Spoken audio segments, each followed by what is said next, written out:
नमस्कार दोस्तों, स्वागत है आपका हमारे नए वीडियो में। हम चैप्टर नंबर 8 कर रहे हैं कक्षा 10 का, जिसमें हम प्रश्नावली 8.1 के पहले के 6 सवाल कर चुके हैं। आज हमारा सवाल का नंबर है 7वां। तो देखिए, सवाल नंबर 7 बोलता है कि यदि कॉट थीटा बराबर 7/8, तो पहला नंबर ज्ञात करना है हमको 1 प्लस साइन थीटा और 1 माइनस साइन थीटा बटे 1 plus cos theta 1 minus cos theta, और उसका सेकंड नंबर पे ज्ञात करना है कॉट स्क्वायर थीटा का मान ज्ञात करना है। चलिए ठीक है, इसको सॉल्व करते हैं।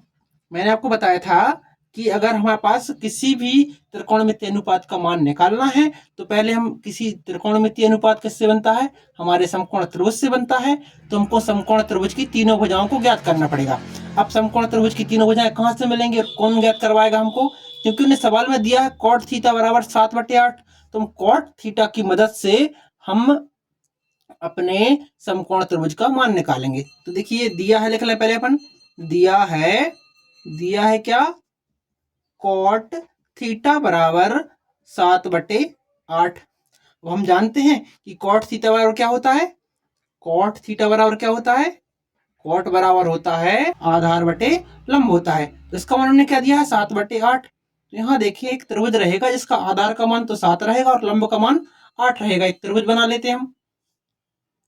चलिए ठीक है, देखिए मान के चलते हैं हमारा त्रिभुज कौन सा बन गया, ये इस तरीके से एक त्रिभुज अपना है ए बी सी, एक त्रिभुज है। अगर एक कोण थीटा की बात कर रहे हैं तो कोण कहाँ बनता है हमारा, आधार और कर्ण के बीच में। तो अगर समकोण त्रिभुज के सामने वाली भुजा तो हमारी कर्ण हो जाएगी, ये हो जाएगी आधार। इसका मान हमने आधार का मान कितना दिया है, 7। इसको लिख लेते हैं आधार। ठीक है, जो होगा अपना आधार। और इसके बाद उन्होंने कौन लंब का मान दिया है, लंब का मान कितना दिया उन्होंने, 8। तो देखिए अपने पास हो गया है आधार का मान 7,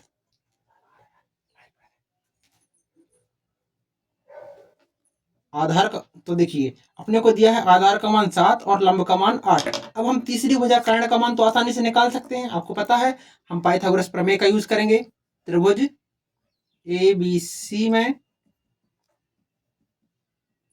पाइथागोरस प्रमेय से क्या हो जाएगा, यहाँ पे कर्ण का वर्ग कितना हो जाएगा, कर्ण कौन सा हमारी भुजा, कर्ण का नाम क्या है अपना, ये यहाँ पे लिख लीजिए, सबसे बड़ी भुजा होती है कर्ण, जो समकोण त्रिभुज के सामने वाली कहलाती है। तो देखिए अपना समकोण त्रिभुज का मान क्या हो जाएगा, ए सी का वर्ग बराबर ए बी का वर्ग प्लस बी सी का वर्ग, यानी कर्ण का वर्ग बराबर आधार का वर्ग प्लस लंब का वर्ग। तो चलिए ठीक है, अपने पास मान किस किस का है अपने पास। अब बोलो सर कि ये ए बी का मान तो पता अपने को, आधार का मान कितना है 7, 7 का स्क्वायर करेंगे, प्लस बी सी का मान कितना है सर 8 है, तो 8 का स्क्वायर करेंगे। ठीक है, तो देखिए 7 का स्क्वायर कितना हो जाएगा अपना, 7 का होता है 49 यानी कि 49, और 8 का कितना होता है 64। इन दोनों को जोड़ेंगे कितना मिलेगा अपने को, 9 और 4 13 के 3, हंस की 1 6 और 4 10 और 1 11, यानी कि ए सी के स्क्वायर का मान कितना मिला हमको 113। तो ए सी का मान कैसे निकल जाएगा अपना, करनी के अंदर 113। ये हमने कैसे लिख दिया, इसके लिए आप पुरानी वीडियो देखिए, आपको पूरा समझ में आएगा। तो चलिए ठीक है, हमारे पास ए सी यानी कि ए सी का मान कितना मिल गया अपने को, करनी में 113, तो यानी कर्ण का मान भी मिल गया अपने को। अब आते हैं अपन सवाल पर कि सवाल को कैसे सॉल्व करेंगे। पहला देखिए, पहला सवाल दिया है आपको 1 प्लस साइन थीटा और 1 माइनस साइन थीटा बटे 1 plus cos theta 1 minus cos theta. अब देखिए सारे बच्चे गलती क्या कहाँ करते हैं कि उन्होंने देखा कि यहाँ पे मान साइन लिखा है, साइन लिखा है, कॉस लिखा है, कॉस लिखा है, तो वो जल्दी से जल्दी इस त्रिभुज की भुजाओं के माध्यम से इसका मान रखना स्टार्ट कर देते हैं। लेकिन मैं बोलता हूँ कि आप तुरंत मत रखिए। देखिए अगर इसमें कुछ हो सकता है क्या, हमको यहाँ पे दिखाई दे रहा है 1 plus sine theta 1 minus sine theta. तो एक सर्व समीका होती है, आप लोगों ने पढ़ी होगी कि ए प्लस बी और ए माइनस बी का अगर हम गुणा करें तो क्या मिलता है हमको, ए स्क्वायर माइनस बी स्क्वायर। ये पढ़ी है आपने। तो देखिए अगर a प्लस बी यानी कि a का मान अगर 1 रखें और b का मान अपन साइन रखें, साइन थीटा रखें, तो a प्लस बी यानी कि a 1 प्लस साइन थीटा और a minus B 1 minus sine theta, तो किसके बराबर हो जाएगा, A square minus B square की। तो इसकी जगह अपन लिख सकते हैं ए स्क्वायर यानी कि 1 का स्क्वायर माइनस साइन थीटा का स्क्वायर। ठीक है, अब देखिए नीचे क्या है अपने पास, ऐसे ही 1 plus cos theta 1 minus cos theta की जगह क्या हो जाएगा, 1 का स्क्वायर माइनस कॉस थीटा का स्क्वायर। इतना करने से अपना सवाल सिर्फ एक या दो स्टेप में ही सॉल्व हो जाएगा। अब आप रख सकते हैं मान, क्योंकि अब इसके आगे अपन क्या करें, तो देखिए डायरेक्ट मान रखें अपन। अब 1 माइनस साइन का मान कितना होता है अपना, साइन का मान होता है लंब बटे कर्ण, यानी कि 8 बटे करनी के अंदर 113 का, यहाँ पे स्क्वायर लगा है तो स्क्वायर लगा दिया हमने, बटे 1 माइनस, अब कॉस का मान क्या होता है, आधार बटे कर्ण यानी कि 7 बटे करनी में 113। आपको शायद दिखाई नहीं दिया तो देखिए यहाँ फिर से कि भाई अगर 1 की जगह 1 आ गया, साइन का मान क्या होता है अपना लंब बटे कर्ण, तो लंब का मान 8 और कर्ण का मान करनी में 113, तो इसका स्क्वायर हो जाएगा क्योंकि यहाँ स्क्वायर लगा है। इसी तरह कॉस का मान रख लेंगे अपन, यहाँ पूरा स्क्वायर लग गया। ठीक है, इसको मैं सॉल्व कर दूं,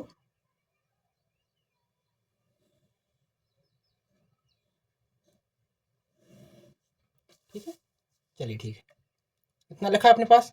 तो इस स्टेप से देखिए यहाँ से कि जब 1 माइनस 8, 1 का स्क्वायर तो 1 रहेगा, माइनस 8 का स्क्वायर कितना हो जाएगा 64, और करनी 113 का स्क्वायर कितना हो जाएगा 113, पूरे बटे में 1 माइनस 7 का स्क्वायर कितना हो जाएगा अपना 49 यानी कि 49, और 113 करनी में तो 113 का करनी 113 का स्क्वायर 113।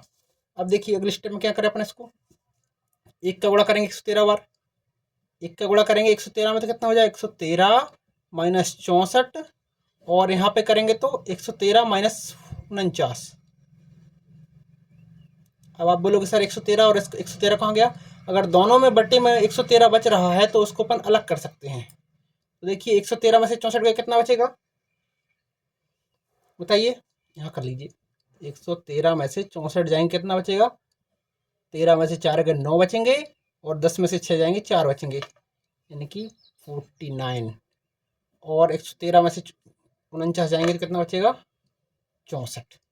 ठीक है, तो आपका ये आंसर आ चुका है। अब दूसरा सवाल क्या बोल रहा है अपने को, दूसरा बोल रहा था कॉट स्क्वायर थीटा, तो अपन इसको ऐसा भी लिख सकते थे कि कॉट थीटा का पूरे का स्क्वायर। हमको सवाल में ही दिया था, देखिए इस सवाल में हमको सवाल में ही दिया था कि कॉट थीटा बराबर 7/8 होता है, तो कॉट थीटा की जगह 7/8 रख लेंगे हम। ठीक है, यानी पूरे का स्क्वायर, क्योंकि इसके ऊपर स्क्वायर लगा है, तो देखिए 7 का स्क्वायर कितना हो जाएगा 49 यानी कि 49, और 8 का स्क्वायर 64 यानी कि 64। तो बस हमारा इतना ही सवाल था। उम्मीद करते हैं आपको क्वेश्चन नंबर 7 समझ में आया होगा। चलिए ठीक है, मिलते हैं आपको अगले वीडियो में, तब तक के लिए नमस्कार।